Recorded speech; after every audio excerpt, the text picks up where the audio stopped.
Ética, por Jaime Balmes. 25. Capítulo 18. Origen del poder público. 156. La sociedad doméstica no basta para el género humano, porque, limitada la crianza y educación de los hijos, no se extiende a las relaciones generales establecidas por motivos de necesidad y utilidad.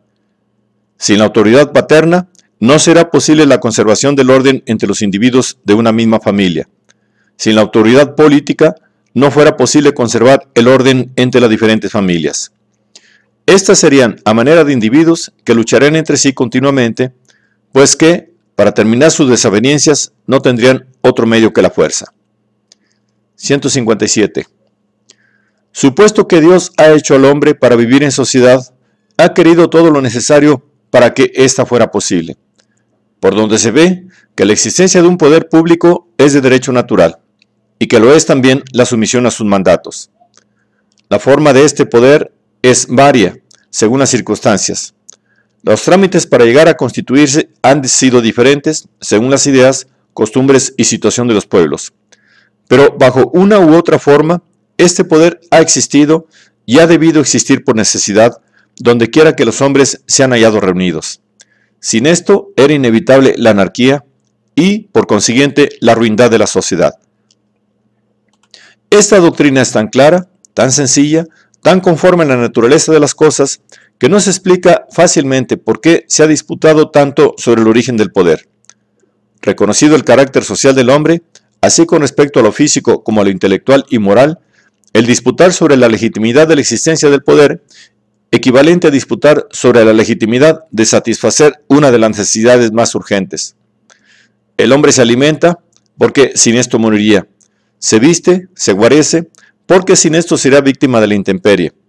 Vive en familia porque no puede vivir solo. Las familias se reúnen en sociedad porque no pueden vivir aisladas.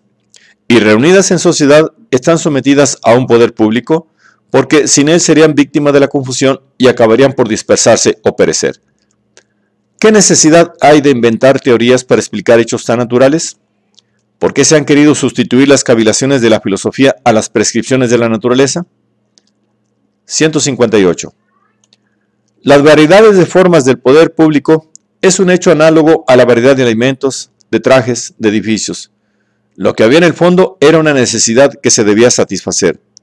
Pero el modo ha sido diferente según las ideas, costumbres, climas, estado social y demás circunstancias de los pueblos. Esta variedad nada prueba contra la necesidad del hecho fundamental. Solo manifiesta la diversidad de sus aplicaciones.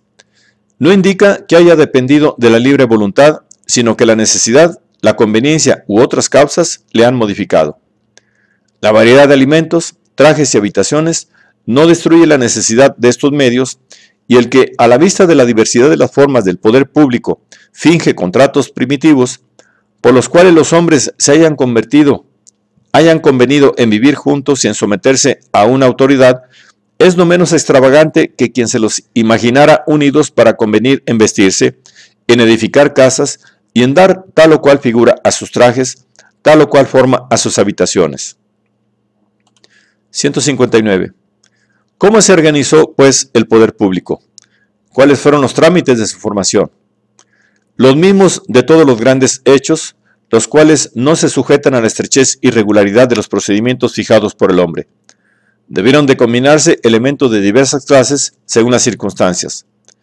La potestad patria, los matrimonios, la riqueza, la fuerza, la sagacidad, los convenios, la conquista, la necesidad de protección y otras causas semejantes producirían naturalmente el que un individuo o una familia, una casta, se levantasen sobre sus semejantes y ejerciesen, con más o menos limitación, las funciones del poder público. A veces la autoridad de un padre de familia, extendiéndose sus ramas y dependencias, formaría el tronco de un poder que, vinculándose en una casa o parentela, daría príncipes y reyes a las generaciones que iban sobreviniendo. A veces se necesitarían caudillos que guiasen en una transmisión, en una guerra, en la defensa de los hogares, y estos, levantados por la necesidad de las circunstancias, permanecerían después en su elevación. A veces una colonia de pueblos más civilizados, empezando por pedir hospitalidad, acabarían por establecer un imperio.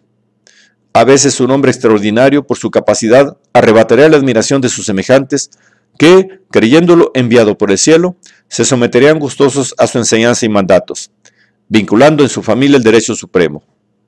En una palabra, el poder público se ha formado de varios modos bajo condiciones diversas y casi siempre lentamente, a manera de aquellos terrenos que resultan del sedimento de los ríos en el transcurso de largos años. Atiende hacia la formación de los estados modernos y se comprenderá la de los antiguos. ¿Acaso la Europa se ha constituido bajo un solo principio que le haya servido de regla constante? La conquista, los matrimonios, la sucesión, las cesiones, los convenios, las intrigas, las revoluciones, los libres llamamientos, ¿no son otros tantos orígenes del poder público en las sociedades modernas? Así en su origen como en su desarrollo, la fuerza y el derecho Así en su origen como en su desarrollo, la fuerza y el derecho no andan mezclados con tanta frecuencia. Aún en nuestros días no estamos viendo cambios de formas, restauraciones, conquistas, convenios, transformándose el poder público, ora bajo las influencias de la diplomacia, ora bajo los debates de una asamblea, ora bajo la fuerza de las bayonetas o de las conmociones populares. Esta variedad, estas vicisitudes, por muy lamentables que sean, son inevitables. Atendida la incesante lucha en que por la misma naturaleza de las cosas se hallan las ideas, las costumbres, los intereses, y por los sacudimientos que produce el choque de las pasiones, que se ponen al servicio de los elementos combatientes, la misma transformación que van sufriendo de continuo las sociedades, adelantando las unas, retrogradando las otras, y contribuyendo todas a que se realicen los destinos que Dios ha señalado a la humanidad en su mansión sobre la tierra. Es una causa necesaria de diferencias y un insuperable obstáculo para que los hechos, con su inmensa variedad y amplitud, puedan caber en la mezquina regularidad de los moldes filosóficos. Es necesario contemplar la sociedad desde un punto de vista elevado para no dejarse deslumbrar por teorías pobres, que pretenden explicar y arreglar el mundo con algunas fábulas tan henchidas de vanidad como faltas de verdad. 160. En resumen, el objeto del poder público es una necesidad del género humano. Su valor moral se funda en la ley natural, que autoriza y manda la existencia del mismo. El modo de su formación ha dependido de las circunstancias, sufriendo la variedad e inestabilidad de las cosas humanas.